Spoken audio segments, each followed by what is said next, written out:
আসসালামু আলাইকুম রহমতুল্লাহি ওবারাকাতু। প্রিয় দর্শক শ্রোতা, আজকে পবিত্র ঈদ আল ফিতরের দিনে, আজকে পবিত্র ঈদের খুশির দিনে সকলকে ঈদের সর্বপ্রথমে শুভেচ্ছা, ঈদ মোবারক। আজকে আপনাদের এমন একটি আমল জানিয়ে দেব।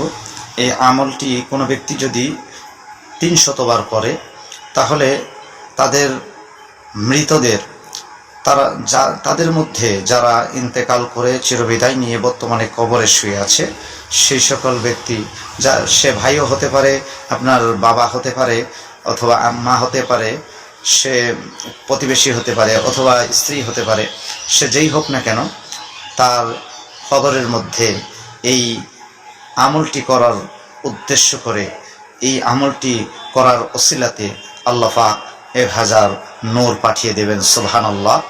তো সেই আমলটি হলো সুবহানাল্লাহি ওয়া বিহামদিহি, সুবহানাল্লাহি ওয়া বিহামদিহি। আমার সঙ্গে আপনারাও পড়বেন সুবহানাল্লাহি ওয়া বিহামদিহি। এই আমলটি আপনাকে 300 বার করতে হবে।